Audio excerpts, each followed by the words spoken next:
ఇదిగో అబ్బాయిలు, మీ future wife గురించి వినడానికే కష్టంగా అనిపించే కొన్ని నిజాలు మాట్లాడుకుందామా? ముందుగా ఈ వీడియో కేవలం వినోదం కోసం మాత్రమే, ఎవరిని ఉద్దేశించింది కాదు. ఎవరు పర్సనల్గా తీసుకోవద్దని ప్రార్థన, ముఖ్యంగా మా ఇంట్లో వాళ్ళు. మొదలెడదామా? పెళ్ళిడికొచ్చిన ప్రతి అబ్బాయికి ముఖ్యంగా ఉండే కోరిక, నన్ను పెళ్లి చేసుకునే అమ్మాయి నన్ను మా అమ్మని బాగా చూసుకుంటే చాలు అని.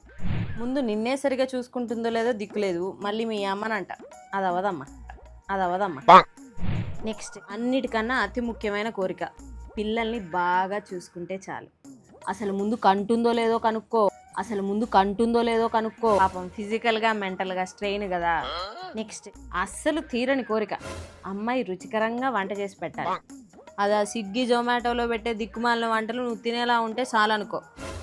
లేదా నువ్వే ఆ కొరియను, జాపనీసు, చైనీసు ఈ వంటలు తినడం అలవాటు చేసుకో. అది కాదా, రైస్ పెట్టుకొని కర్రీస్ తెచ్చుకో. అది చేత కాకపోతే ఇంటికి వెళ్ళి అమ్మ దగ్గర వంట నేర్చుకో. నెక్స్ట్, పెళ్లి చేసుకునే అమ్మాయి నిన్ను గౌరవించాలని. కన్నవాళ్ళనే గౌరవించట్లేదు, ఏమన్నా అంటే స్వాతంత్రం సొరకాయ అంటున్నారు. అందరి ముందు నిన్ను ఒరే అనకుండా ఉంటే అదే 10,000 అనుకో. నెక్స్ట్, అమ్మాయి జాబ్ చేయాలి, నీకు ఫినాన్షియల్గా సపోర్టింగ్గా ఉండాలి. శుభ్రంగా జాబ్ చేస్తుంది, కానీ జీతం నీకు ఇవ్వదు.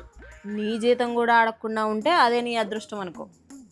నెక్స్ట్, ఈ రోజుకి ఇవేరా అబ్బాయిలు, నీ విన్నాక ఈ పాటికే నీకు పెళ్ళి అవసరమా అనిపించుండాలి. లేదా నీ కర్మ.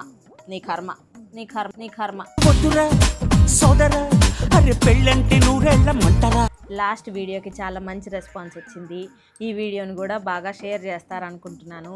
ఇప్పటి వరకు సబ్స్క్రైబ్ చేయకపోతే సబ్స్క్రైబ్ చేసుకోండి.